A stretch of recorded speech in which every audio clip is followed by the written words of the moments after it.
Welcome to Meet Your Neighbor. I'm here with Ginny Waters. I've known Ginny for a few years now. I've been privileged to get to meet her. She works at Winchester Homes. She's one of their sales reps here in Two Rivers in Odenton. Ginny lives in Mitchellville, which is about 20 minutes outside of Annapolis, heading south and west. Okay. And Ginny is a CASA volunteer. She has been for a long time. I wanted her first to talk about problem you're addressing is the foster care system and kids going through that. Can you tell us what happens with foster care kids in general? Well, mostly there's so many kids in foster care system right now that a lot of them get lost in the system. And so it's important to make sure that they don't feel that they're alone. Good call. And can you tell us what CASA is, what it stands for, and what it does for the community? Yes. Well, CASA is short for Court-Appointed Special Advocate. Okay. And what it does is it takes in volunteers. The volunteers have to go through a very rigorous program of training and making sure that they have clean records to be able to help these kids in foster care. Okay. And basically what a foster care advocate would do as a CASA would be to go in, they'll get assigned a child that would kind of like fit they want us to kind of match or some similarities and interests and things like that. Okay. And you get to meet the child, you get to know the child, and the child gets to have a lot of trust in you and knowing that you'd be there for them.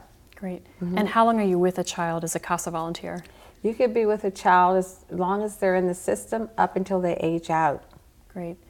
Can you tell us a little bit about, you've been a CASA volunteer for a long time, and you've helped one particular person to go through. Can you say how old they were when you started and where they are now and how you've benefited their lives? They started at age 12, and this child now is aged out. She's in her 20s. She's had some college education. She's working now, and she's doing really good.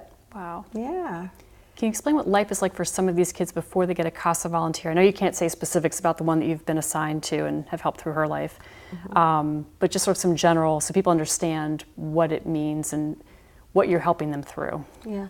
A lot of times foster cares are set up where they're like group homes, so there could be a lot of kids there, and basically they're just providing shelter and food. Okay. There are other homes that more family, they want to help the kids, they want to be able to do for the kids, and they have really good hearts, and they want to be there for the child as well. But the CASA kind of like steps in and kind of like it's a part of the family. When the foster mom has problems, they can talk to us. We can kind of work things out together to make it work well for the child. Yeah. Yeah. And you explained to me you're sort of like a lifelong mentor for them too. That doesn't end when they age out, that you're still in contact. And yes, you know, the thing with it is once they age out, you're no longer able to connect with them through the system, but as long as they're connecting with you, you can always be there for them. Fantastic. Yeah. Reminds me of a parable about a starfish. So there's two men who go down to the seashore, and literally millions of starfish have washed up after a storm. And one guy starts running down, he starts pulling the starfish and throwing them back in the water so they don't, dry out and die on the shore. And the other guy says, "Why are you doing that? It's hopeless. There's so many." And he says, "Well, because to this one, it makes a difference." Yes. And I always think of you in CASA when I think of that story, because you're making such an impact in one person's life through many, many years. And you have no idea the ripple effect that has for if they have kids, if they have families, if they have friends, and down in their life through the rest of the way. Yes. So it's a very selfless, and you're extremely humble about it. And I know you've won an award from the governor's office to kind of help recognize CASA volunteers and you in particular for what you've done and contributed.